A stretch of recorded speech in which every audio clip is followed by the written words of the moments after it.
Flyover State of Film was shot in front of a live studio audience.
What is going on, everybody? Did you fart? Were you farting before?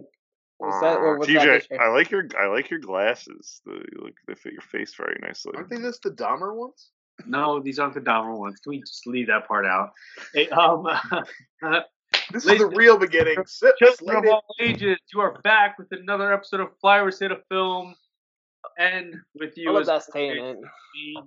I'm the problem. It's me, TJ, Brian, Joe, Youssef. What's up?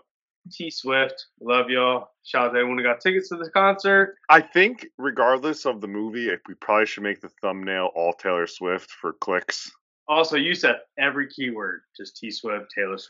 Ticket sale, Ticketmaster, scam, 22. Conspiracy. Shout out. Also, Jake Gyllenhaal. Boys, how are we feeling? Pretty good. I'm sleepy. You're sleepy. You're using a sleepy episode. It's nice and raining. I'm a sleepy boy. It's nice and raining in New Jersey. I'm feeling cozy. You need like a cup of cocoa that you're constantly like, ooh, blowing on and then sipping out of. It never gets to the right temperature. No. I need you to go leave this program for a minute and go get your shawl when you're doing that. Wrap a bunch of like a big comforter, big down comforter. Get wrapped up, get all cozied up. Grab it. Be like a kid that's on a Zoom like call for school and just fall asleep on the Zoom during the teacher's lesson. That would have happened to me. I fell asleep in class, so why wouldn't I have fallen asleep on the Zoom? Oh, it happened to my cousin during like peak pandemic. He was like, I had to stay on. This kid was just napping in his bed, and he was like, I wasn't allowed to close the laptop till they were all off. That's amazing. He was an art teacher, and I was like, that's the funniest shit. He goes, yeah, I didn't care. He's just napping in his bed. All right, so I feel like movie news is pretty always stagnant. Although this only bothered me. So the Hollywood Reporter put out all Marvel movies ranked, and they from worst to best, and they did like not just the MCU. They did things like all Marvel movies, which I'm sure they missed a couple. I guarantee they missed Constantine. The Big Hero 6. Constantine's DC. That's not Marvel. Because Joe, I know you made a list. I didn't know Big Hero 6 was like a Marvel. Yeah, it's a. Okay. Joe lost all credibility now. I lost all credibility. I thought can't fucking talk shit anymore. He's like Constantine. They even included the shittiest Fantastic Four that assholes will try to tell you is a good movie, but it's not. It's better than the first Jessica Alba one. Yes, it's not. Not as good as Blade Trilogy. So I stand for Blade Trinity because Parker Posey and Triple H make Blade Trinity a watchable movie. So I only bring this list up because there's lists every day, and there's like the Hollywood Reporter. You know, it's a Natasha Lyonne is in it. I'm still talking about it. Natasha Lyonne is in it. Is this your pick for who picks next? Brian's gonna pick Blade Trinity. Is this my pick today? Oh. I think. Yeah, I think so. We might have to do a trivia or something. We'll see how long. Blade Trinity is like the ultimate bisexual movie. But you have Jessica Alba, you have Ryan Reynolds. No, it's Jessica Biel in that one. Jessica Biel, and then you have Wesley Snipes just being Wesley Snipes. Like bisexuals are like It's ranking of this here, by the way. It's Is it Patton Oswalt in Blade 56. Trinity? Yeah, that's what I said. And Natasha Lyonne. Right? Yeah. Yeah. All right. Patton So Oswalt was pretty good in that. So Joe. Sorry. My actual rant of this though is the laziness of this list. It's not the order. She's the daughter of You just waking up. You said you look like a ball sack. You look like you have foreskin over you with that blanket on. Can you peel it back and we can rub your head like a clit? As they say, it looks like a chode, right? Like his little head going. Yeah. If we're gonna spend this much time on Blade Trinity, we also have to shout out Dominic. Don't know his last name, but from Prison Break, also later. Oh, he's Dracula, right? Yeah, he plays Dracula in that. Super sexual, also. You know what I mean? What's true? He was Jason he's got Momoa, his armor. He's got that really sexy armor that he wears. That's like he looks like a character from a Todd McFarlane comic. He's got like the one big shoulder blade. So yeah. All right, Joe, go. No, because the minute I start talking, you guys are just gonna. You guys are just gonna talk about Blade Trinity again. No, I only saying this is so we've all put lists together, right? And this is the only list I've ever. This is the only fucking list I've ever seen. So this is the top 10. It goes at 9. X-Men. Where does Blade Trinity fall in that list? 56. And like then, the end sequence felt like a WWE video game. I have one thought. I'm just trying to get out. Just trying to get it. They put fucking the movies back to back. That's my thing. How lazy are you? You go X-Men and then number 8, you're like X-Men 2. Oh yeah, and also X-Men 2 is more than one rung above X-Men. And it happens multiple times on this fucking list where they were like, I don't know. You know, honestly, if you're gonna do that, what you do is cheat and you put at number 9 X-Men and X-Men 2, and then if you're gonna put them right next to each other like 21. that, you give them one slot. 21 Deadpool, 20 Deadpool 2. So I know you gave us a chore to look at this list or at least read it. I didn't. It's fine. Do you want to guess what the top 3 is? I was going to say, can you give me the top 3 and just see watch my facial reaction? Sure. Constantine. I would also like to react. At 3, I'll give you the top 5 then, just to. At 5, Captain America: Winter Soldier. At 4, Iron Man. At 3, Black Panther. The first Black Panther. Yes. Yeah. At 2, Spider-Man 2. What the fuck? At 1, The Avengers. Honestly, I don't think that top 5 is that bad. Do you know where Infinity War and Endgame fall? Where? I got to scroll. That's how high. Did they put them back to back? They didn't. Infinity War is 31, and Endgame is like 36. Oh, that's pretty low for those. Eternals beats it. Oh, that's real bad. That's terrible. But I'm sure there's a lot of junk on this list, but I don't think that top 5 is indefensible. No, I think that top 5 is fair. Fine. I don't have my point of this is because you put this out and there's write-ups, it was just lazy and it got me riled up. And I'm like, it's a perfect topic for our show. You tweeted it to me. Howard the Duck is 69. Yeah. That's cool though because of the number. You know what I mean? I think they did that. It feels like an on purpose type. That was 70. I've never even heard of the other Man Thing movie. I've seen that. I've actually watched that Man Thing movie. Talk about it. That's about it. So Lawnmower Man director. So that's 70. 69. No, 69 is Captain America. Oh. The one with the guy who keeps getting a tummy ache and having people pull over and he steals their car. Yeah. I love, that's a terrible movie, but that's a hilarious thing that they do in that movie when I made that tier thing, when I originally wrote it out and didn't show up, I put bad movies that are fun should be on a list. Because there's like a good dozen of them on this. Yeah. I would agree there's movies that are pretty bad, yeah. I was surprised how many of those I was putting in the bad category, but I just want to jump in more bad than good. Yeah, definitely. Give me your top 3. Maybe E.T. Oh, I do have my tiered list here. Seth. Yeah, the tier was good because you didn't have to rank anything. Top 3. Give me your top 3. Like what? Oh, Blade Trinity, Blade 2, Blade 1. Blade 2, it did make my elite category. I won't lie. If I had to pick my 3 favorites, I like Infinity War better than Endgame, so I would put that one on there probably. hard not to put First Avenger on there, and I love Civil War too. But Captain America trilogy is so strong. Yeah, for me, it's Winter Soldier, Spider-Man 2, and Ragnarok probably. Yeah. Blade 2's so good. Blade 2's good. I'll tell you what's a good one that I don't think gets enough play. I think Days of Future Past is good. So that's why, in the chat, I know you said you make that stupid face every time. In the chat, I was like, guys, I was like, don't ignore that one because my first tweet and list, I had Days of Future Past and bad because I forgot to move it.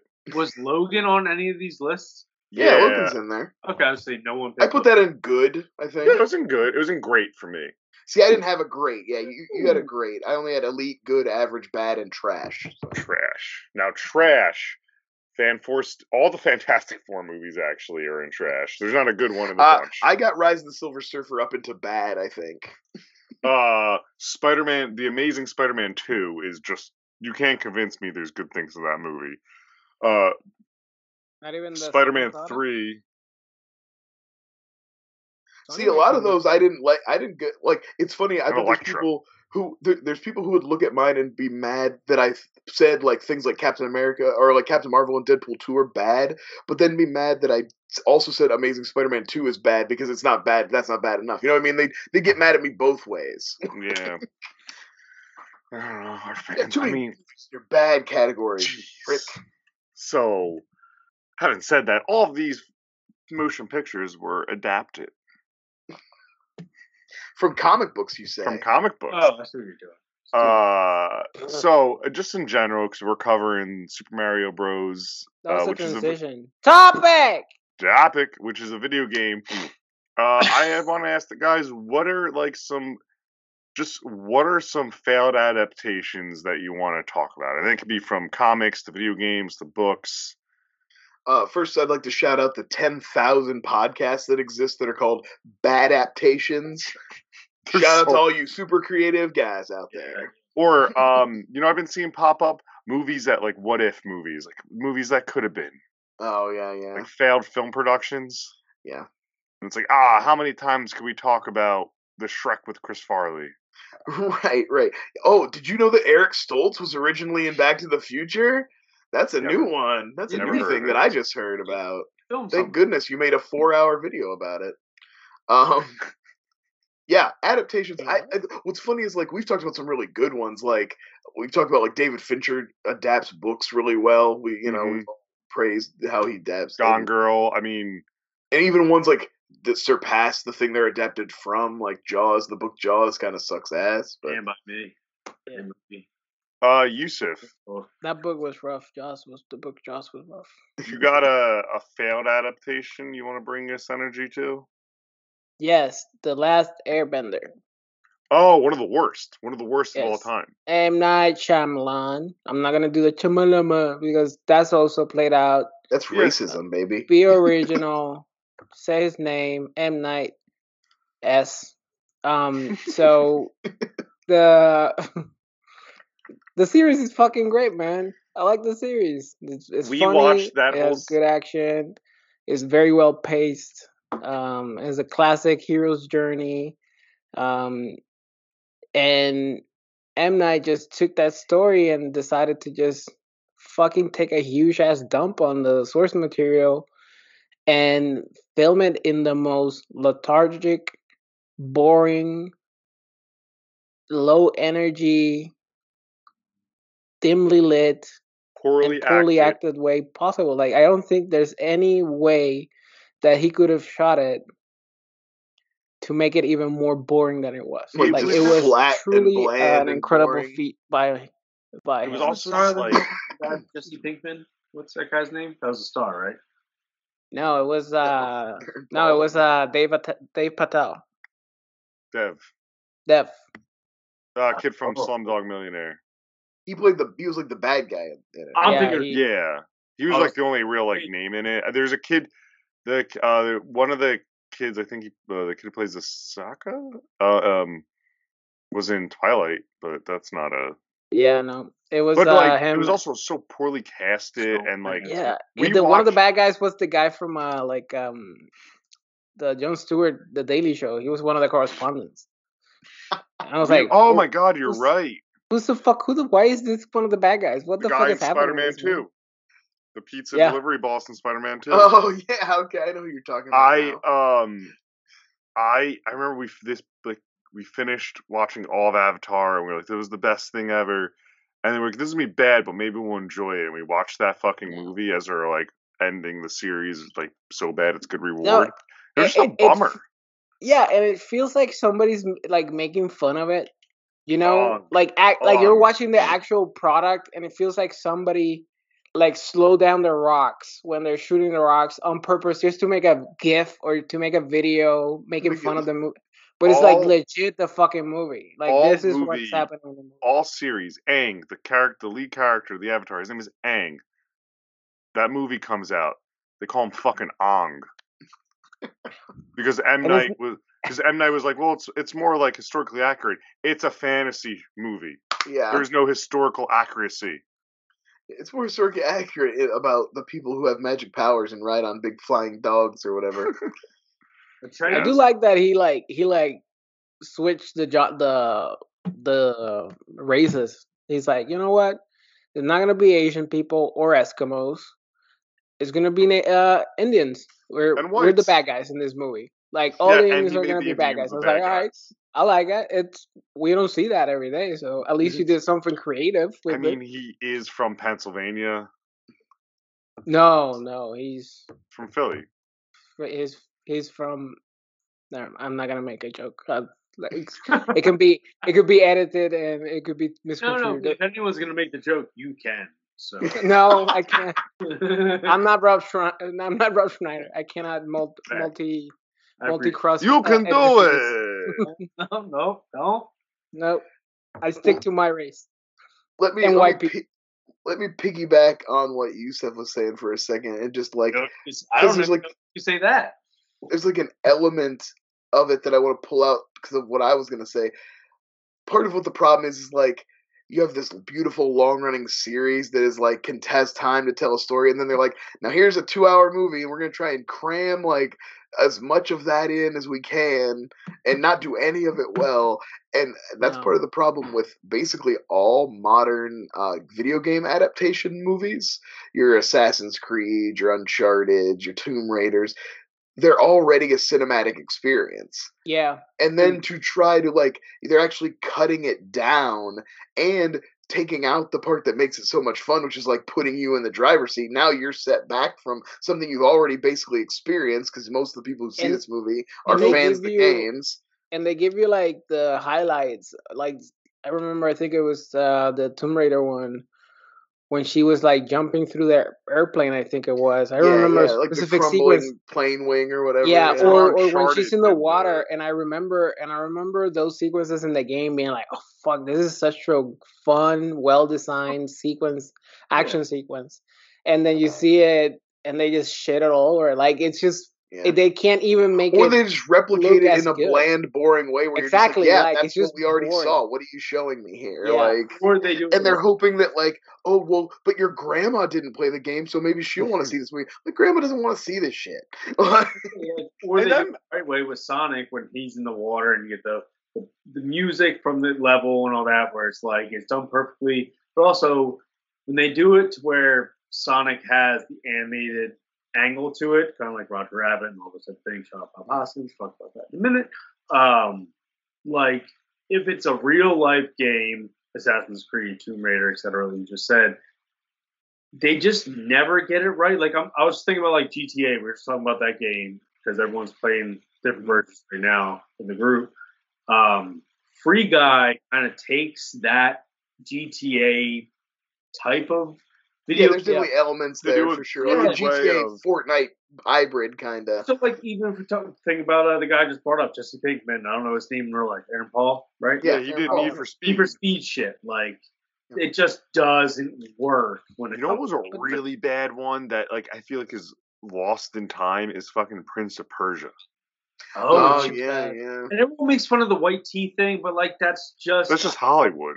Like that's what it is. And but also, what about remember Max Payne? Yeah, Mark Wahlberg did Max Payne, and that was I was actually excited for that movie because I was like, because hey, Max Payne game kicks ass. Like, that was a PS2 game that was like, well, it was one of the first PS2 games I remember being like, this is like it was cinematic too. So you're like a Max Payne game, and they really like had the bullet time thing kind of right at the time the Matrix came out, like or right after. And before all the other games had got it out, like they were like the first ones to really nail it. So it was really dope. It felt like a really gritty, nasty noir. I remember like the dream sequences of that where you're following the sound of your dead crying baby on a path of like trail of blood. It's very disturbing. It's it was like one of the more like adult like games 3 games, right? For they did. PS2. I don't think I ever played the third one. What if that's available on 360? It came. So the game came out in 2001. It looks like, and the movie came out in 2008. Which is so long after the game's success. What game movie were talking about? Well, that's like they always the movies take too long. That's too. They can never strike while the iron's hot. I mean, like the Angry Birds movie came out, and honestly was a fairly solid kids movie, but it came out like 4 years too late. And I mean, even speaking of something like that, like that Last of Us adaptation that HBO has been crawling to do. I think it's going to finally come out next year. Yeah, that game is like you could just watch the cutscenes as a movie. That game is a fucking movie. And satisfying. Like, about Last of Us, but so, like that game is a full-on movie. I just know this shows. To me, this TV show is gonna feel boring. Yeah, but it has Pedro Pascal, man, and you rarely see Pedro Pascal in anything. Yeah, I mean, what's even the last thing he was in except 4 or 5 shows that came out today? I'm excited to see his face. I didn't realize that. I'll watch it. But yeah, I mean that's just video games. That's the hardest one to adapt, right? Like, well, it's like they missed their window of adapting simple video game. We're going to talk about it later, but like, and now they can't keep up with what a video game can do. They need to leave it alone and let video games be their own medium and stop trying to adapt that. It's a lost cause. You can't because even when you do it well, you still can't capture what is fun and special about a video game like that. Like, I like that. Like what we're talking about now is almost started with Super Mario Bros. Was the first video game adaptation. And it started off like a bad omen of like they did this wrong once, and for the rest of time, no one's gonna get it right unless you do an original property like Free Guy, or like I guess Sonic is the first. Sonic's the first one to really nail it, but they just didn't try to mimic a game. They were like, let's make the characters fun. Yeah, like they almost fucked it up. Like we wouldn't be talking about Sonic if that first design came out. Oh, that was a smart change. Yeah, I'm sure we have tweets somewhere dunking on that thing. Yeah, it's ugly as hell. What else? Who else? Who's next? Oh, I did have one more, just real quick. In the height of the superhero, like the golden age of superheroes coming out, my favorite superheroes were about to get an adaptation. I was so excited, and then the fucking Inhumans TV show came out, and holy crap, it is like an unwatchable turd. So, like in the midst of Marvel, like doing a great job adapting all this stuff I love from my childhood, the one that I was like, oh, cool, they're actually so crazy that they got around to that. So obscure. I thought it was obscure. I thought it would never happen. I was like, it might as well have never happened because it sucked shit. Yeah, but when you saw Black Bolt and he has such an awesome death. And I liked seeing him in that, and that was fun. I was happy for it. It doesn't redeem he did that thing.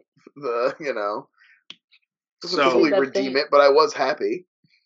I was gonna make this big joke about like they want to see Give Her to Die Trying and 50 Cent's book From Pieces to Weight and this whole thing. But as I think about it, I'm very upset about a movie that came out recently about a video game that is probably my favorite video game of all time, horror. But like, I'm not even talking about children's stuff. I'm talking about something that got me so hyped and so excited that I even blinded myself the first time I watched it. I was like, oh, this is fucking great. It's just a game. Rewatched it again. It is the worst thing ever. It's Resident Evil, Welcome to Raccoon City. Yeah. It's on Stars or something, isn't it? I can't watch it. It's unwatchable, but like as we were just talking about, like Last of Us, the video game itself is a movie. I used to go to my buddy's house when I was about like 12, 13 years old and watch him play Resident Evil 3. Was that? I would watch my friend play Resident Evil 3. Yeah, just watch him play. Resident Evil 2 is my favorite video game of all time. This is what Raccoon City 1 is based off of, like Leon Kennedy, which is a huge character for me, Claire Redfield, like they tried to this was supposed to be like, this isn't that silly Resident Evil. We're getting back to, which, by the way, I love those Mila Jovovich Resident Evil movies. The schlock, that's some, that top tier schlock. It's so fun. Was that Netflix one bad that they released? The show. They did a show, and yes, I heard it was bad. I never saw it, though. It's goddamn off. I think my wife just hit play, and I was like, what the fuck are we watching? This is dog shit. It looks like the Army of the Dead Zack Snyder one, which is the Resident Evil. So, but what I'm saying is, like, because this one, you have the perfect video game movie. If you can beat Resident Evil, I think it's like 2.5 hours of actual gameplay. I just beat Resident Evil 2 like this last spring. Like the remaster. Like, super fun. And as much as I would love to see a movie of it, you don't have to, because the game Resident Evil 3 is my favorite, one of my favorite games of all time. Resident Evil 4, The Village, is an amazing game. Oh, too. Wait. I just played that pretty recently. It was a lot of fun. Yeah. Behind you, cabron. Let's go. It got me so excited because I thought, like, oh, they're gonna get the chance, and like I had this whole like Deadpool type of mindset where like it's a no-name guy, a guy who directed I think like a couple music videos and maybe one video game like cutscene, and they were like, let's give him the opportunity to do this, and they put it together, and I go, fuck me, it's like, it sucks. So yeah, that's a shame. Yeah. One day what about you, Joe? What do you got?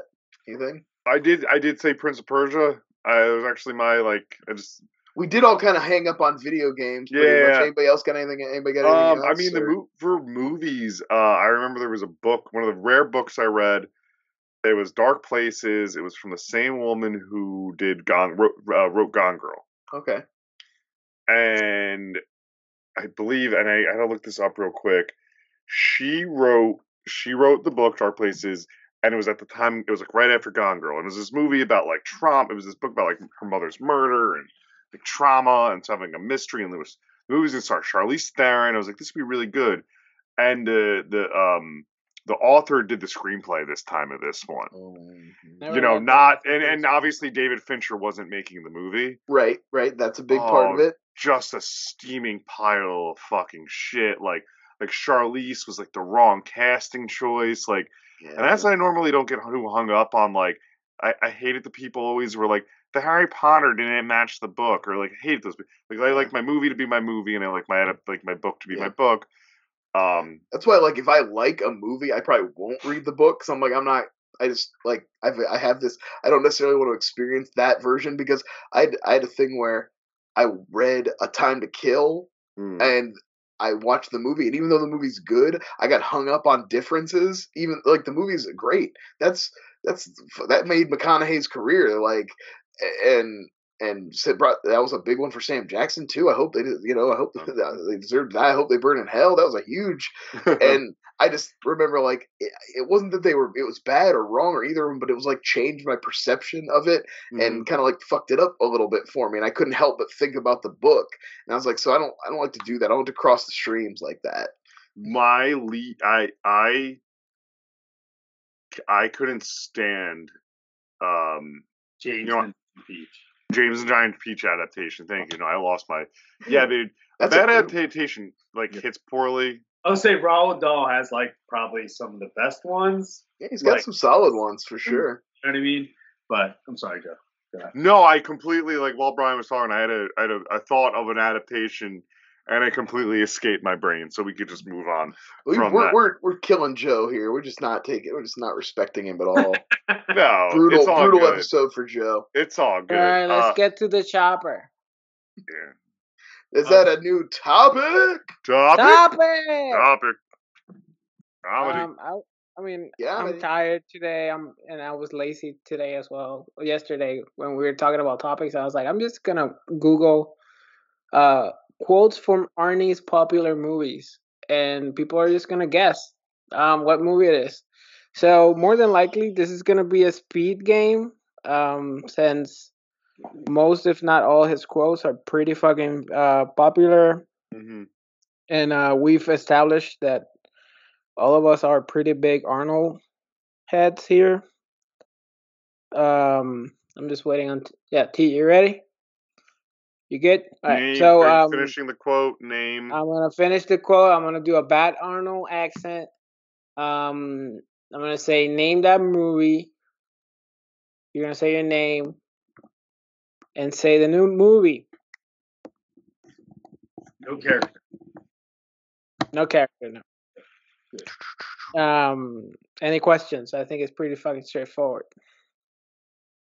All right. Can somebody keep track points? Yeah. My computer's far away today. Let me just get some initials down. So lazy today. Jeez, you have low energy. It's not. We need you to be you're supposed to be a leader. I'm not a leader. All right. You're good. Don't go too fast because I'll have to write down who gets what. All right. Go on. Who's your daddy? And what does he do? Name that movie. Joe. Okay. Joe.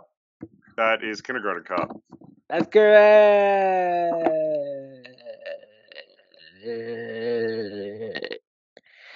I'm stalling because my phone froze. There it is. You're a choir boy compared to me. A choir boy. Name that movie. Joe. Twins? No. Oh. TJ. End of Days. Yeah. I just watched it before we got. Sound like the guy who played Vigo the Carpathian in The Mouth of Madness, where he's like, Johnny boy. I thought you were saying you're a choir boy. Yeah, that's what I'm saying. That's the quote. You're a choir boy. Oh, I never saw End of Days, so it's actually not bad. I'll watch it. I've never met an Arnold I wouldn't watch. All right. Grab me revenge. And if you do not listen, then go to hell. Something like that. Name Brian. Brian. Conan the Barbarian. Yeah, 111, everybody. 111. All right, I'm gonna be surprised if people know this one. I'm just throwing curveballs every now and again. Your levity is good. It relieves tension and the fear of death. I think that's my best Arnold quote so far. Solid. Name that movie. Brian. It's Terminator 2. No. Oh, it's Terminator 3, isn't it? Terminator 3. Yeah. Damn it. I gave it away. I was going to say Junior. No. I knew it was a Terminator movie, but I fucked it up. All right. It's not a tumor. It's not a tumor at all. Name that movie. Joe. Brian. Joe. That is Kindergarten Cop. Yeah. Two Kindergarten Cop quotes? I'm going to throw everything at you. It's curveballs. Throwing shit at the wall here. Come on. Yeah. Those memorable lines from Collateral. Collateral Damage. Give me the points. Oh, I have 3. Brian has 1. TJ has 1. Uh-oh, Joe's running away with it. All right. Consider that a divorce. Name that movie. TJ. Brian. TJ. Running Man. Brian. Oh, Brian. Total Recall. Yeah, buddy. Damn it.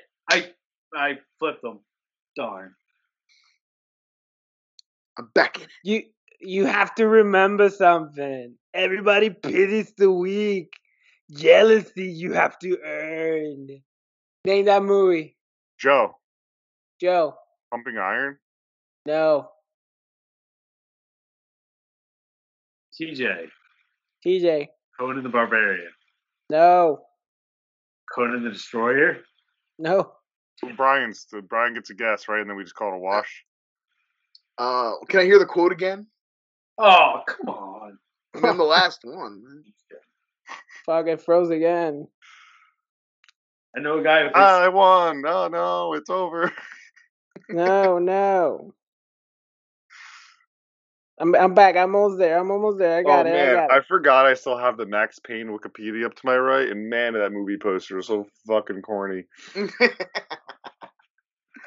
Where the fuck did it go? What the fuck? Oh, let's use those games over, guys.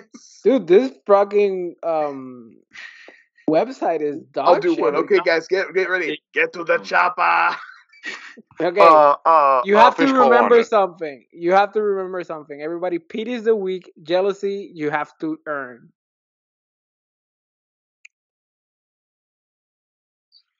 I truly don't know. Raw Deal. True Lies.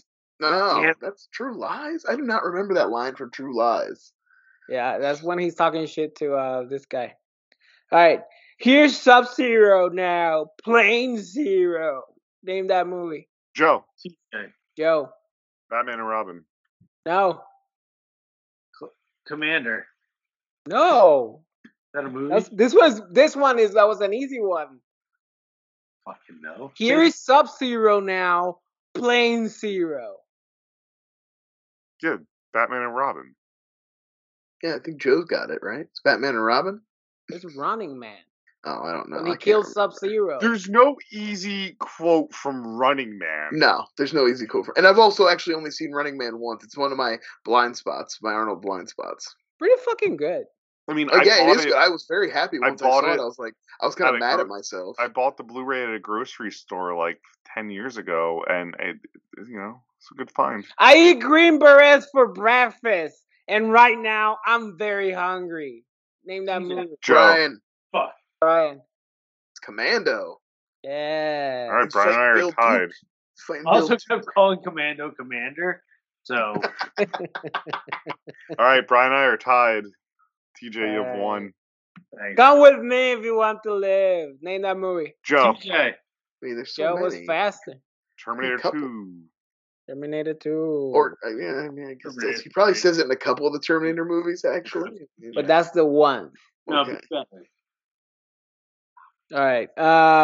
You want to be a farmer? Here's a couple of acres. Name that movie. TJ. Last Action Hero. Yes. I don't know. TJ. What's the score? I'm just naming. Joe's got 4, I've got 3, and TJ's got 2. Yes. Thank you, Brian. All right. This is gonna be a speed one, so I'm just giving Brian a chance to tie it, or for Joe to win. Or TJ. It has to be a full speed. Like, this is so easy. Everybody knows it. Okay. Put the cookie down. Name that movie. TJ. Brian. Fuck. TJ jumped the gun and kind of threw me. So I'm gonna say name that movie. TJ's eliminated because he jumped the gun. I'm gonna say name that movie again, and you two can battle it out. Name that movie. Joe. Brian. Joe. It's Jingle All the Way. Yeah. All right, Joe won. Joe's the Arnold heads. I fucked that whole. That movie always baffles me because of fucking Phil Hartman looking at a man at Arnold's size and going, "Yeah, I can fuck with him. I can fuck with him." Yeah, but it's all psychiatrical at that point. Psychiatrical? I don't really fuck with psychological. That's what I said. Psychiatrical. No. No, it's a word. No, that's a real word. I know it's as a real word, but it's psychological. Is the same. Psychiatrical. No. Psychiatrical? What? Supernatural. All right, Bob Hoskins. Stop it. Yeah, but yeah. So Brian. Wants to discuss the life and career of Bobby. This is Hoskins. 100% a Brian topic. Absolutely, I came up with this on my own, very smartly, bigly and smartly. So I love Bob Hoskins. We all do, and I just thought, like, why not? We watched maybe not his career highlight today, but the man has had career highlights. Maybe we just talk about them. I'll say the first one is when he's got no shirt and suspenders in Who Framed Roger Rabbit. That's rad. I think that is thick man representation that I have appreciated my whole life. That is Bob Hoskins. That is peak Bob Hoskins is Who Framed Roger Rabbit, right? Yeah, I figured we could just start with Who Framed Roger Rabbit because who's not gonna say it? You know, like is that available to watch anywhere easily? Should be on. You would think it'd be on. It's not a Disney movie though, is it? It should be because it's on Honey I Shrunk the Kids. Roger Rabbit shows up. Oh. And also something else. He popped up in too. I think it's in Hulu. It's on Disney Plus. Is it on Disney Plus? Okay, I was gonna say I couldn't remember if it was. I know because they had rights to both. I couldn't remember which studio Disney actually Plus did has it. like those studios that are not existent anymore that made all that shit anyway. Yeah, that's true. Touchstone Pictures. We could watch Andre. Yeah. You know what Bob Hoskins wasn't in? Andre, the movie about a seal. You know what we should watch? Andre, the movie about a seal. Bob Hoskins was in that, or was not? No, he wasn't. But we should watch it anyway. Yeah, it's a Castle Pictures, Touchstone Pictures. You remember all those 90s? Oh, I know what movie you're talking about. I'm aware. I don't know why you're talking. His last movie was Snow White and the Huntsman, which is wild. Yeah, he played. I saw that. That was on my list too. They cast all the dwarves in that movie are like famous English actors. Like Nick Frost is in it. Ian McShane is in it. Their heads are on like CGI'd right, onto actual CGI'd little people. They all look like baby Colin Robinson from the last season of What We Do in the Shadows. That is talking about adaptation. That's a movie that's like 60% works, and then like the rest are like they had something. Oh, you're talking about Snow White and the Huntsman? Yeah. I actually thought at the time when they were coming out, and I think I still stand by this, they're better than the Hobbit movies. The two Snow White and the Huntsman movies are better than the three Hobbit movies. It worked. It was just funny because like I don't know. Chris Hemsworth definitely helps with a lot of them. Yeah.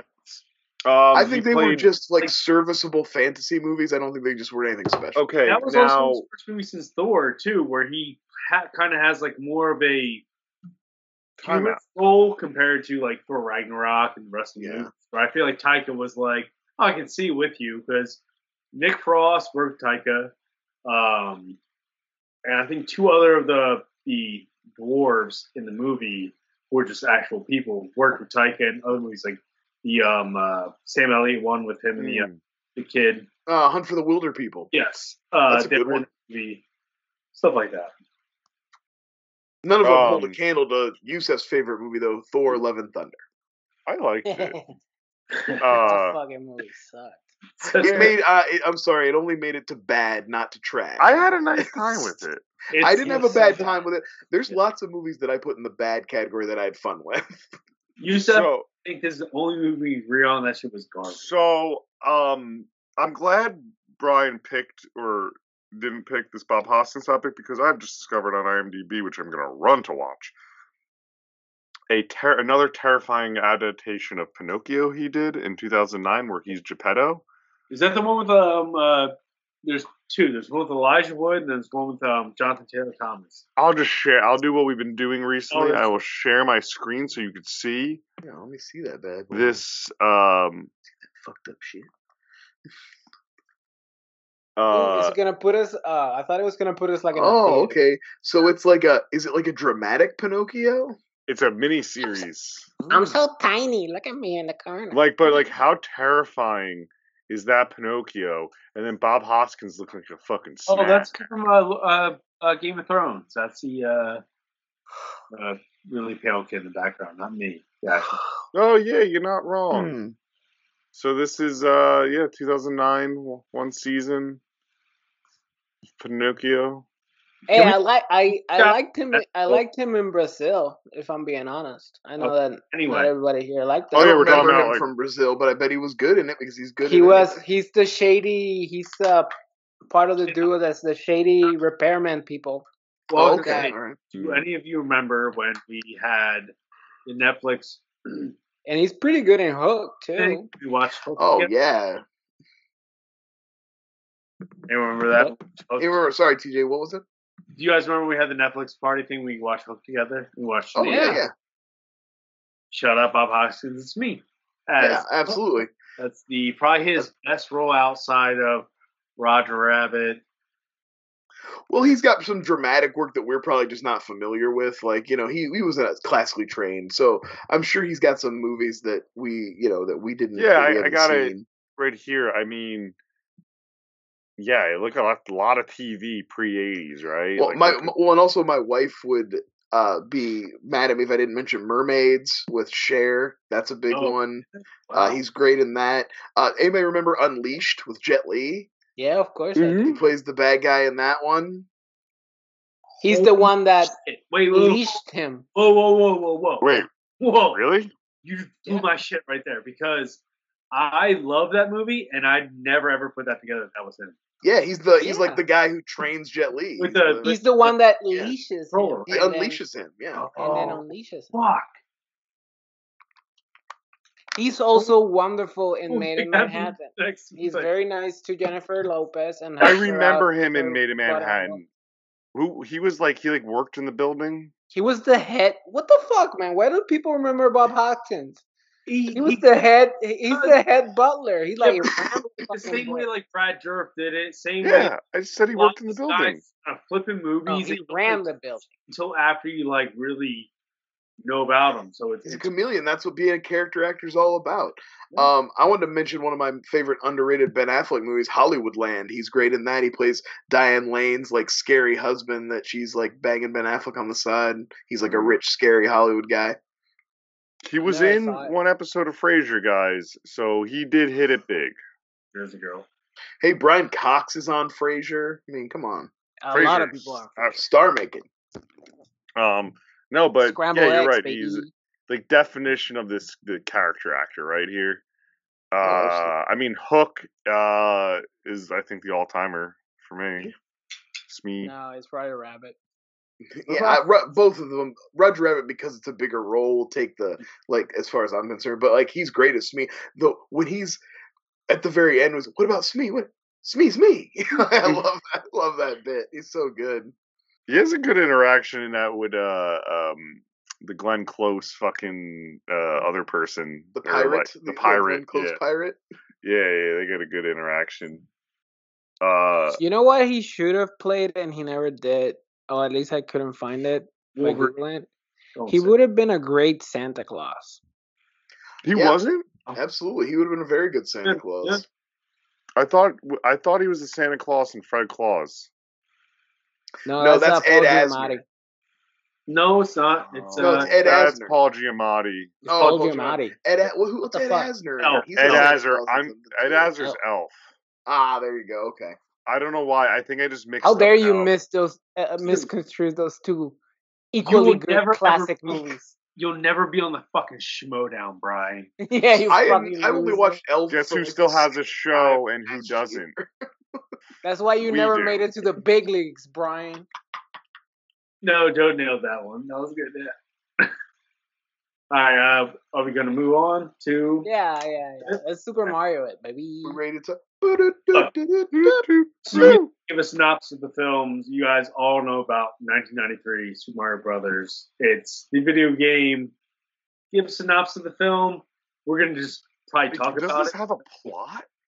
Yes, it does. The movie very much has a plot. Very complex plot.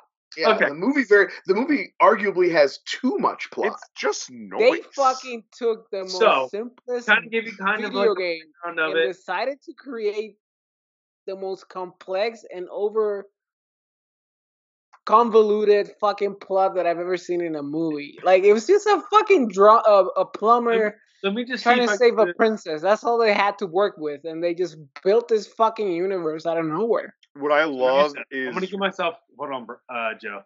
I'm going to give myself 30 seconds. If you can. Timer on. That's what you're used to giving yourself 30 seconds? Yeah, I got you. Homie.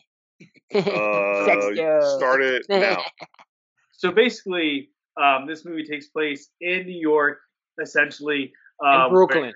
Daisy is running a dig site, which is also bought out by some big manufacturers and big team bosses who flood the site. She hires plumbers. The plumbers are the Marios. They come in. They find out that the site was flooded because there's a meteorite site that she found because she's digging up dinosaur bones. They get You're at 30 seconds, but we'll give you 15 more. Yeah. You didn't reach us to fulfillment.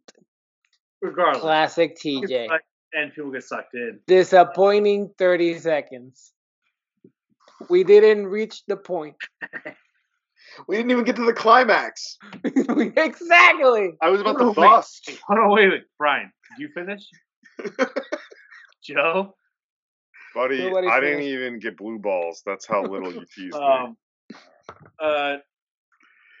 Help me out here, guys. It was very bold of you to try to summarize this clusterfuck in 30 seconds. I'll give you that. What I love about this movie is I love reading the trivia about it and it being like, yeah, we tried to make a dark and gritty adaptation and the studio just changed it on us to be family friendly. That's why it's a mess. And like, why did you try to make a dark and gritty adaptation? It reminds me of I'm stunned to find out this wasn't a canon film.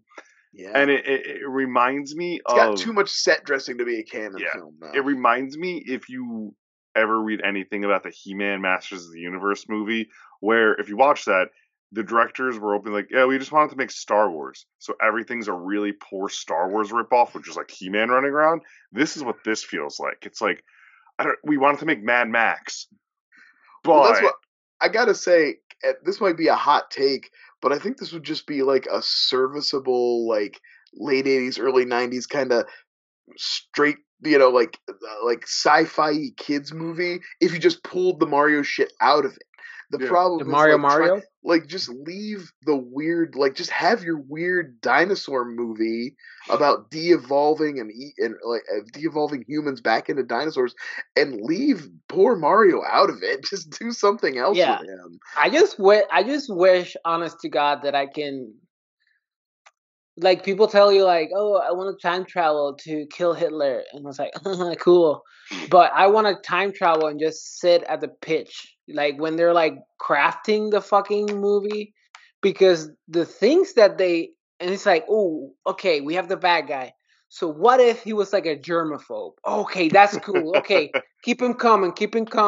Okay, so the mirror actually didn't kill the dinosaurs. It sent them to another dimension that is under Brooklyn. Okay, come on, baby. We're cooking now. It's like, what the fuck are we doing with this fucking movie? And then the king is not dead. The king is not dead. He's a fungus. He's a fungus. Okay, but what type of fungus? No, he's all over the city, and he's gonna start helping Mario. So fungus mushrooms in Mario have a very specific look, but instead they were like, no, we're gonna go with the most disgusting thing. It's fucking flesh. It looks like just hanging flesh everywhere.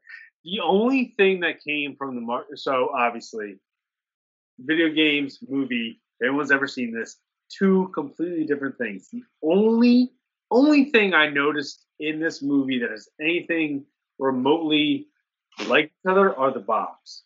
I would say there's a couple of sections in the movie. There's like some action scenes that have kind of a platformy vibe to them. Yeah. And specifically the thing with Koopa where he's in the bucket above and he's shooting fire down. That feels like an attempt to like Mario-ize something. So no. Okay, so you're wrong because I wrote down all the things that from the game, specifically from the game. So the classic Mario handshake where they're fingering their hands. That's 100%. We all remember that from the game. Yeah. We all remember that in Super Mario World 2, you had to seduce a big black lady to get the key. That's classic game. Yeah, Big Bertha has always been a big lady in a spiky dress. It worked for me, actually. The outfit that's a good representation of a Bowser. And we have Mario's classic catchphrase, "Catch you later, alligator." So, like, all of this stuff deeply ties into the game's lore. Also, so I don't know what there's always a level in the games where Mario puts on like a yellow zoot suit and goes clubbing. So, gotta have that. I'm glad that was fully represented in this movie. Also, if they put it now, just stay with me here. They put him in the suit, right, with the ears and the raccoon tail, right? Tanuki suit. Yep. And we do a straight up like full on. What's it called? Help me out here. Adaptation? They do go to the desert. No. What's the sexual kink?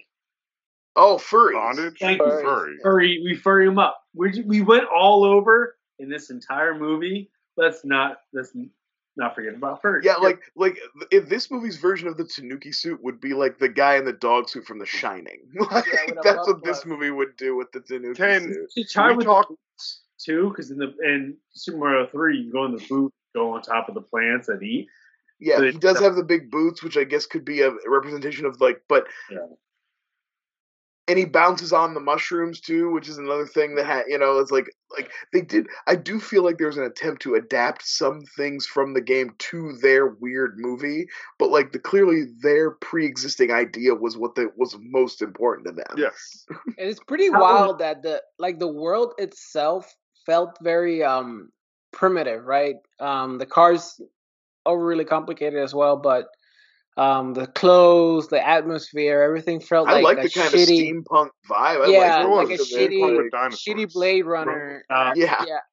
But it's kind of like then if they took the underground from Demolition Man and just threw some fungus around.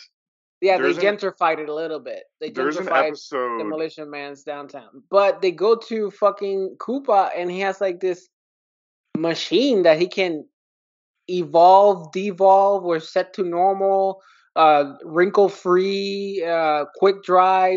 It's such a fucking crazy machine to exist in that world.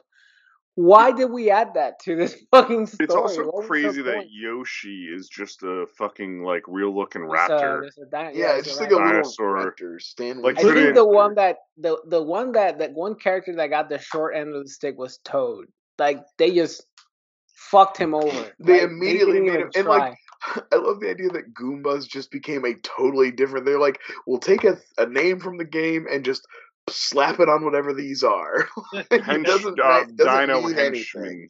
Nothing means anything. It's weird. They like to dance. You know that in every game they're dancing. The shining star of this movie, though, is. They did take this whole thing is because it is side scroller. Because all this mushrooms do is just go left to right, so it doesn't make sense that. But yeah, I am with you, Joe. Dennis Hopper is the shining star. No, I think it's Big Bertha. Well, Big Bertha's a blast. I actually like that scene. I would agree with you if she got more screen time, in all honesty, because she does steal the scene that she's in. Oh, but I think Dennis Hopper, he gets to be more in it more. He's fun. It's hysterical to this day. He is doing a Donald Trump, but in 80s, and it's just mirrors today what we see, and it's perfect. I wish Dennis Hopper was today, so he could just do good SNL version of Donald Trump when they need him. But I was gonna say, even the brothers. I think the one. What have we seen? We're gonna talk about the brothers, with the 35-year age gap. No, not those brothers. Not those brothers. Oh, sorry. The ones where they go from super just fucking henchmen to when they get. I actually like this element because one of them is what's his name from Short Circuit. Thank you. Yeah. The one that does brown face. Yeah, Fisher Stevens. Yeah, and then the other guy's the dude from Ferris Bueller who steals his car. Ferris Bueller. I always thought the guy who steals his car. Yeah, this is America, right? That guy. Just I grew up. I think I was 21 or 22 years old until I realized that he was an Indian. or was an Indian guy. Yeah, but that was fun. Literally an episode of Master of None, right? Yeah. Let's get into the real juice bit. Oh yeah, they did that joke in Master of None. He's watching as a kid Short Circuit 2, and he's like, "Oh, such great representation." And then they get Fisher Stevens. I think he gets Fisher Stevens to talk to in that episode of Master of None. Too. Let's talk about the brothers. Let's talk about the Marios. Oh, the very Italian. I love Bob Hoskins' American accent, though. It rules. Thing with Bob Hoskins, yelling. It was supposed to be Danny DeVito, and that would have been solid too. Yeah, I like it. It's come out. I don't hate the casting of Bob Hoskins. John Leguizamo looks like a Luigi. I like John Leguizamo better as an older actor than I do as a younger actor. He's a little too. You didn't enjoy our episode about the pest? Oh wait, I did love Tu Wong Fu. That was so good. We have so many good guys in this. Yo, this is the third. He's creeping. He's creeping up on Tom Atkins here. Is this his fourth? Third. I feel like there was something else he popped in that we're gonna have to think about it. Yeah, we've done so many movies. Was he in Lucky Number 11? The show's been on we have to now do Spawn. Yeah. Don't make me do it. Don't do it to me, Demi. Really fucking round it out. That was gonna be my adaptation one before. I love the later in life, like both Bob Hoskins and John Leguizamo got very outspoken about this movie. And they were fucking hammered. Bob Hoskins broke his hand at some point. Apparently, you could tell when he's in the cast for half the filming. It's like apparently like everyone in the set's like, yeah, things that were happening are illegal. Like this should not have been. These people should not have been in charge of action set pieces or people. The directors, and to this day, the directors were a married couple, and their egos apparently just overshadowed the whole set and couldn't be reasoned with. That to this day, they're like, I made a good movie. I love, and they just doing their Tommy Wiseauing it basically, being like, what do you mean? It's a cult film now. And like, it's interesting because I mean, John Leguizamo rather fucking shoot himself in the face than talk about this movie. Oh, I bet. I think Bob Hoskins is the same way too. I think I would prefer to watch a version of this movie in where it's just like the plumber wars, like all the plumbers. I did like how they made plumbing such a big part of it. They were like, we're really going to lean into the plumbing. In the city. I did love how instead of saying, and I could say it, they're like, oh, they're a bunch of guineas running around. They're like, they're a bunch of plumbers we're looking for. Yeah, they wanted to say guineas. I agree. Yeah, they want it to be like just real like heavy like those wops out here like. Well, I mean I think they made clear that Luigi was adopted, you know, to like kind of cross the this is clearly not an Italian person barrier. I said I have fun with the John Leguizamo. Like the young John Leguizamo brings a certain energy to a project that Luigi Mario. Like I've seen The Pest. They do so. Like I want to give like a shout out to actually like the suit up as every superhero film should have. Yeah, sure. Is like where you do get some of the obviously Brian shirt shout out. They give Bob Hoskins that costume. They give John Leguizamo the opposite with green. But like that whole end scene where they're popping the bombs inside the shoes and jumping across the thing when they're just on the ropes and like this. Yeah. It looks like a stage play or like a Disney on Ice thing, which is I love but also hate at the same time. And the go-kart of the cars underneath. But it also all adds to which I wish they would take more advantage of the above ground Mario Adventures like games where this only did like when you go down the tunnel. Underground, subterranean, it would have been cool to see like an above ground world that, you know, like I said, covered in mushrooms and shit. But you might fall into the Street Fighter where you end up like it just looks like the worst fucking thing in the world. Yeah, I did find it fascinating that like despite it being another dimension and another like essentially another world, everybody knew what a plumber is. Everybody knew. Well, plumbing still exists. Hey, they shit down there too. All right, they need pipes. I know, but it's an entire different dimension. They could have a different word for that profession. This movie always they're plumbers. They use the same tools. They dress the same. We know exactly what. Yeah, it would have been cool to see him get an interdimensional wrench that was like different than his wrench, you know? Yeah, and that's like his could have changed Mario landscape. Like, imagine if this was a hit and our Mario games reflected this. Also, we all know that the real way to do a gritty Mario movie is to make all the power-ups. He gets drugs. When he eats mushrooms, he just like trips his ass off and thinks he's like stomping on Goombas and he's actually like kicking the shit out of bums or something. This movie, as growing up, always reminded me of this episode of Are You Afraid of the Dark, where these kids go to a school where they're feeding, they're being prep to feed a lizard monster. Nice. But they're growing eggs underneath, and like it looks like the skin that they have the scales underneath the lizard people look like the scales in this. And I was like, the same movie. This is just a school in this Mario world. And then sound defeats them because they can't stand the high pitch frequencies. The Mars Attacks ending. Yeah. I think this movie is like riddled with good lines, but like we already mentioned him, but Dennis Hopper's delivery of I was gonna say I like mud because it's clean. Dennis Hopper's and dirty at the same time has to be like in AFI's all-time greatest moments. This is also the horniest fucking Mario movie you could make. Oh, it's so weird because I think I've you got a boner? Seen this. No, yeah, every nothing weird about that. I'm like, dude, I'm the Hulk, okay? I'm like the Hulk. I always have a boner. That's my secret. It's my secret. I'm always horny. It was like seeing like the sexy version of Harry Potter's aunt in this movie. That's what I'm saying. Like, oh shit! Holy fuck! She's the red. His secretary. Fuck. Yeah. That's wild. Like, okay, well, let's end. Okay, boys, hit it. It's time to ratings phase. Wow, ratings phase. You realize that, Brian? Sorry. Yeah, like I don't. In all honesty, I think like people are rightfully hard on it because it's a terrible adaptation that fails to adapt the spirit or the vibe or the energy of a Mario movie. Anything.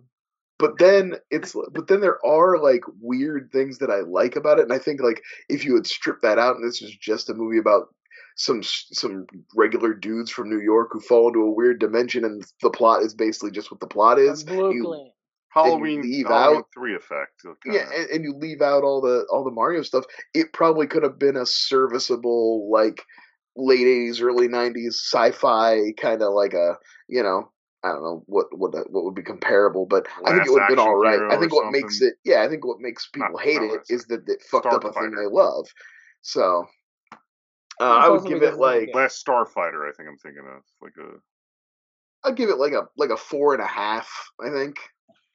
Yeah, I'm with you. 4.5 little crystals that hang around that I never really figured out what they were for. I guess you shove it in a bigger rock and that opens the dimension, the portal or something. Merge the dimensions. It's very well explained, Brian. I don't know. It's a chip out of the meteor, right? Okay. Yeah. And only Daisy can do it. Did you hear my 30-second explanation? I did like when the lady from Harry Potter stuck it in and then got splattered against the wall, and then she's just there the rest of the movie, like they're having their romantic ending, and then like her corpse is just like, like her skeleton is burned into the wall. Luigi. It's pretty rad. Shout out to Luigi being the most toxic male ever. He's like, yeah, but I told you that I like you. Why do you want to be with your father in your new kingdom and want to explore your feelings? I just said I like you. I like you, you want to come back to Brooklyn and live with a plumber and his brother, his 50-year-old brother, in a one-bedroom, one-bathroom apartment. Those dudes fully shower at the same, like in the same room. They just like. Luigi sleeps on that old beat-up couch while Mario gets a cot in a bedroom. Yeah. Well, Mario's been in prison, so he's used to. He actually he needs to sleep on a cot. He's not quite right. You know what I mean? He can't get comfortable in a regular bed anymore. Yeah. So I am a little nostalgic for this. We had a VHS recorded off of UPN with the commercials in it, and that's what we would watch. And everything. Yeah.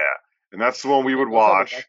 And so I'm right there with Brian. I was going to hit the 4.52, but I'm going to do 4.5. This is my favorite fun fact of a movie of all time. And it is the boots, the flying boots in this movie are the metallic the magnetic boots. The magnetic boots from Face Off that they use in the prison. Yeah. They got repurposed. And it is it's probably of fun facts in movies. It's probably a top 3 of just because everyone knows what those boots are from Mario, and if you see Face Off, vice versa, you know what the fucking magnetic boots are. It's the way you see the PKE meter from Ghostbusters show up as a bunch of different devices in things. The PKE, it's in Time Cop and shit. It's in a bunch of things. I wish it was in Tremors. So nice. So I'm right there, 4.5. Like rocket boots. I think that's a perfect score for this. I think I get 1 point to the 5 because I was going to go 4.4, but that little bit of nostalgia, there's some funness that I think propels it. There. Yeah, I think you're right. I'll jump in where Yusuf goes. I wish this would have been called. No, actually, no. I'm gonna go Mario Brothers before it was Super Mario Brothers, because, like Brian said, it's like a nice intro into something you just don't know, and then at the very end when they show up in the elevator and do the glug glug glug, it could have ended up being like, all right, the next one. Now they're super, like, yeah. Well, also, we didn't bring up the stupid sequel bait. We'll be back. Bait. Mac and Me did it. This movie did it because Daisy shows up with a fucking grenade launcher. And also, they feel like they've only been home like a couple days or something. She's like, "Oh shit, it's already gone to shit." Well, that's the Back to the Future. Marty, your kids. Like that's like they're home for like a finding his girl, which also is the stolen princesses. I don't even know if we talked about that. This movie has so much bullshit going on, and I give it a 4.9. John Leguizamo, Child the Pest. Everyone watched the Pest episode of this. Yes. Yeah. Who the fuck hired the voiceover guy in the beginning? That was like the wildest voice to open a movie. Screen Junkies. Yeah, it's a Screen Junkies. Yeah, no, I used to fuck with this movie a lot when I was a kid, and I legit loved it. I don't think I ever made the connection that it was Mario.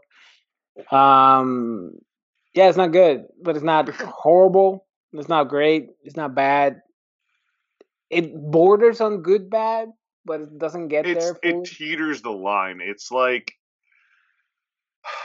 I like to say there's like a good drinking game in some of those movies. This one would be like we would probably do an hour of it until after the Bertha scene, and then call it basically be like, all right, we're good. Let's go on the next movie. Insert TJ wrapped around the toilet picture rating. Like this is the movie. But yeah, I give it like a 3.5. Tiny bombs with the longest match ever made. Like that fucker did not explode for like he walked for a long time. He really took his time. He did a half marathon before he fucking exploded. Brian, your pick.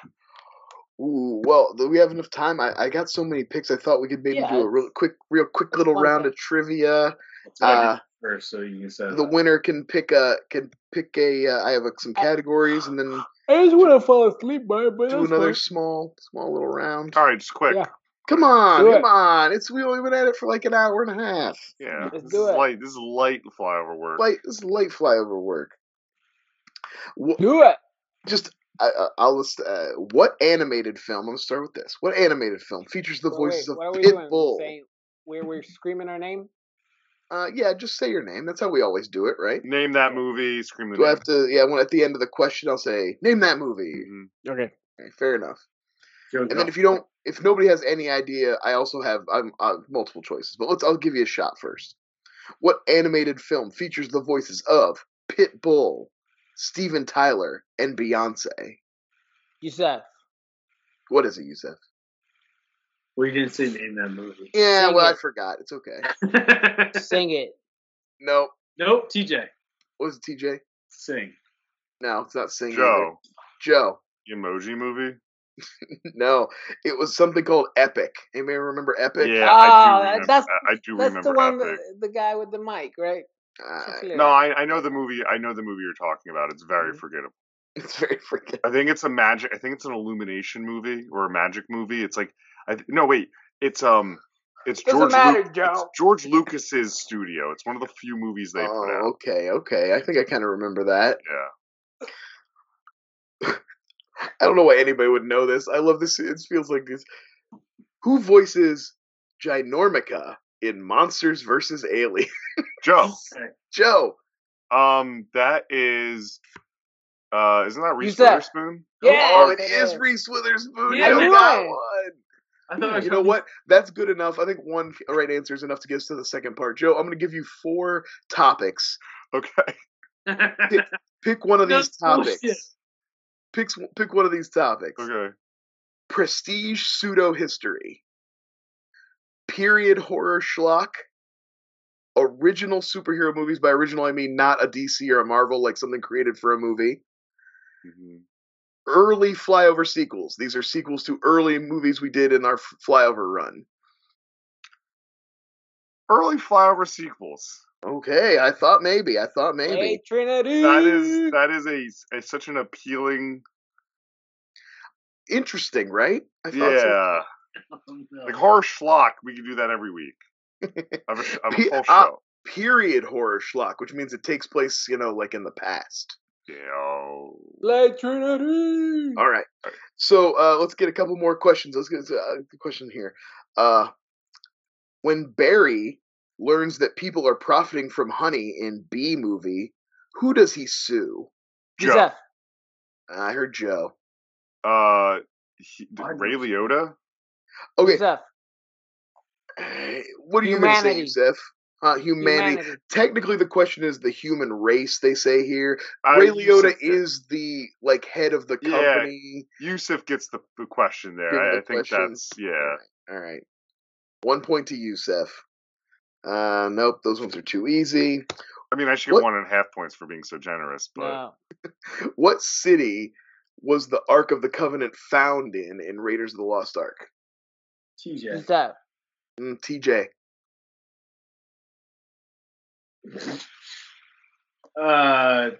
San Juan. No. Yusef? Ponce, Puerto Rico. No. Do you guys want some multiple choice? Yes. All right. The choices are A, Tanis, B, Cairo, C, Jerusalem. Joe. Cairo. Nope. Yusef. What is it, Yusef? A. Yep, that's right. Tanis. Yeah. Ooh, that's 2 for Yusef. If you can rack up a third point, probably just let him have it. Yeah, that's Call it a day. Let's see.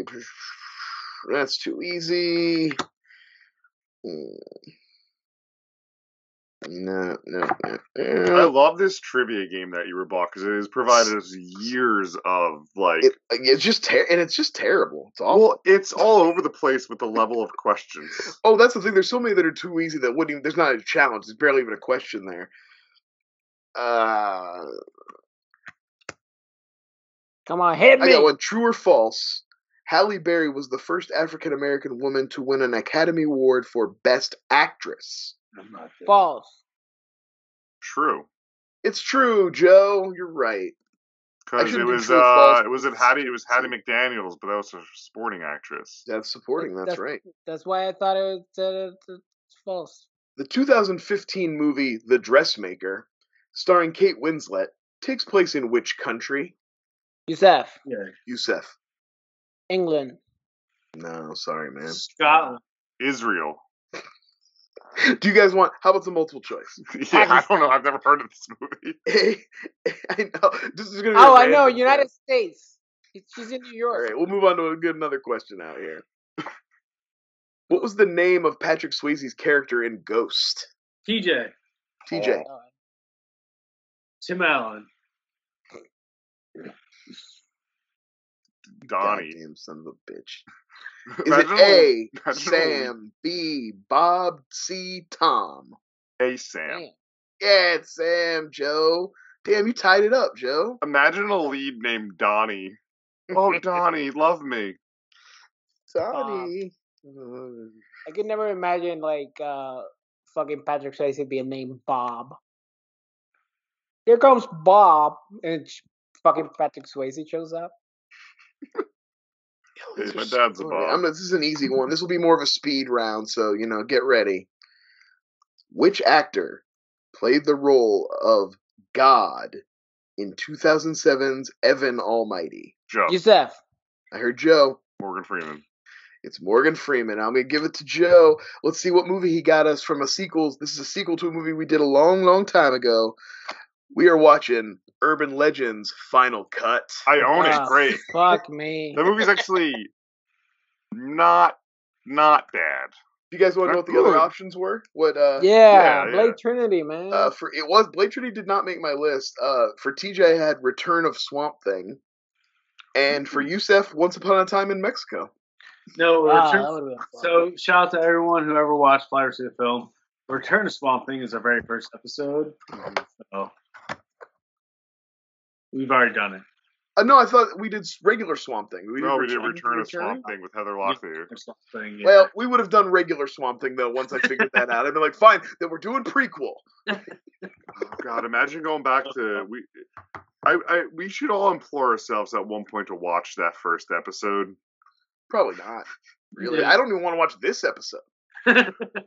I've never watched any one of our episodes. Where can the people find you? Brian, yeah, where can they find you? Where in Columbus, Ohio? Find me on Twitter at Herskilles, just watching it burn down. People are like, oh, where are you going to go for Twitter? Twitter ain't going nowhere. If Elon Musk bottoms it out, some other evil billionaire who knows how to performatively act like socially normal will buy it and start making money off of it again, and probably at a steal of a price. So too many companies are reliant on it. Yeah, like it ain't going nowhere. So enjoy Twitter, enjoy the show while Elon fucks around and like wastes more money than any of us will ever see in our lives. I still got my Flyboys in my little corner, which just doesn't affect. Ain't going nowhere. We ain't going nowhere. We're staying strong. Who else? Who's next? Joe, where are you at? You can find me right here, Flyover State of Fear. I actually have consistent episodes hopefully coming out soon, and but there's a whole catalog of it, and Chimed Angle 1 tweeting more about movies and chicks. It's wintertime. I am TJ. You guys are on Flyover State of Film YouTube. Shout out. I'll be on the next episode, or one of the next episodes of Flyover State of Fear. Talking about The Gate with Joe. I'll believe that when I see it. We record it. It's actually sure. Again. Yeah, just like they finished filming the new Crow. Sure they did. Yeah. Sure. But it's gonna mysteriously disappear like City Slickers. I did download the fucking MP4 if you really can't find it.